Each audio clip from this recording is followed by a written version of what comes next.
All right. It's the number one rivalry to me in the Big 12, and it's not close.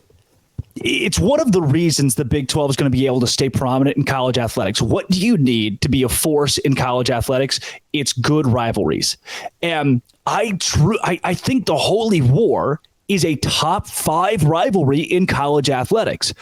You've played over 100 games. You have played one in Vegas. You played the Holy War in Sin City, which is one of my favorite matchups this game was played. It was a great game too, 35-28. Sorry, BYU fans. And I'm going to say sorry, BYU fans, even more, because while BYU has the most recent win in 2021, this rivalry has not been competitive in the last decade. Utah has dominated. 9 out of the last 10 games have gone to the Utes. Now, a lot of these are close. You have a ton of one-score games in that stretch, but it doesn't change the fact that Utah won 9 straight, especially after, if you go back to the 70s or so, BYU dominated this rivalry so much and really built itself up as the big brand in Utah. Here's what we're talking about. Let's be very honest about this. If you're a Big 12 fan, say you're an Oklahoma State fan, a TCU fan, a UCF fan listening, you go, I don't know if I really knew much about this rivalry. I will tell you they hate each other in like the nicest way possible. They hate each other, but both of these schools have such a great religious affinity that they give you the shirt off their back. They are two of, if you get really down to the nitty gritty of it, two of the nicest fan bases you're going to meet when they're interacting with other fan bases. Weird for me to say about Utah, as nasty as they've been the last couple of weeks, but they're coming around. The large population, right? The silent majority is coming around for Utah fans and being much more polite. BYU has always been polite, except for Utah fans. Apparently under the table, they say some mean things. This is let's call it like it is. This is a religious matchup. You've had Utah players and coaches who have said it was too religious of a matchup because for a state school, for a public school like Utah, it's the most religious public school, I would venture to say maybe in the country. The most religious, prominent public school in the country, more so than Notre Dame for sure. Utah has a huge population of folks who are members of the Church of Latter-day Saints and Church of Jesus Christ of Latter-day Saints. And I think it's a great thing. I think it's a great thing that these two teams are effectively of the same religion. These two schools are of the same religion duking it out, right? Who is the better LDS school? There are a lot of people who are part of this rivalry who will say that's not the case, especially on the Utah side, but it's 100% what it is.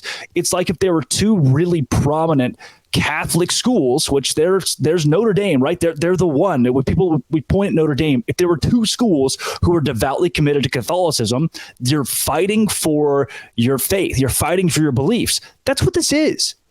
Which team is a better ambassador of the LDS faith? That's why it's called the Holy War, because BYU is the flagship station of the flagship school of the Church of Jesus Christ of Latter-day Saints, and Utah is another big brand in the LDS community. It just is. So that's what the fight is for. The fight, it goes way deeper than football. And what I think the fight is also for a team like Utah is to say, hey, look, BYU might be the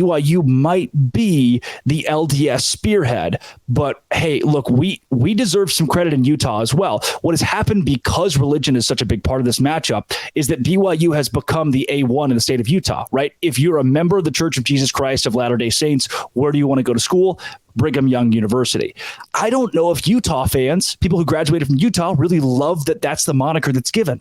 Because of that case, BYU is the bigger brand of the two schools in the state of Utah. It's the bigger brand of the two schools nationally. Why? Because so many people, so many members of a faith make a pilgrimage to go to school at BYU.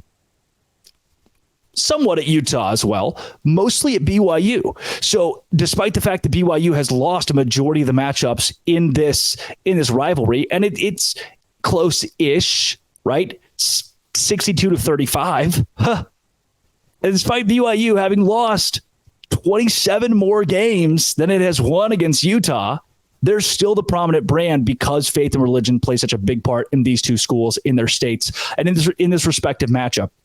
This rivalry is crucial. Rivalries are crucial. And the Big 12 does not have a lot of good rivalries. You can point at Arizona State. That's not appointment television. Farmageddon, I love Farmageddon. Iowa State and Kansas State, still not really appointment television. Baylor and TCU on some years is, right? It always feels close.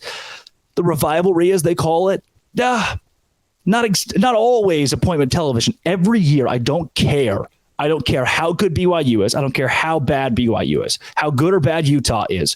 This is appointment television. People across the country, across a faith, the fastest growing faith in the world, are intently watching this game.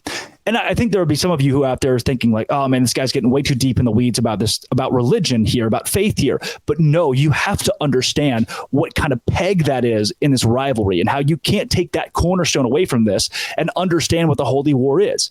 This is a battle for the LDS church year in and year out. Yeah. Who's the premier institution of the LDS church? Because they're both very prominent, despite Utah being the state school of Utah. They are located in Salt Lake City. And BYU's not. This is a heated rivalry that is respected, well respected, over 100 matchups, well respected in college athletics. And I'm very excited to have it in the Big 12. It's going to help keep this conference just showing and going, rolling for years to come. It's huge because rivalries are massive on Locked On Big 12, part of the Locked On Podcast Network, your team and every day.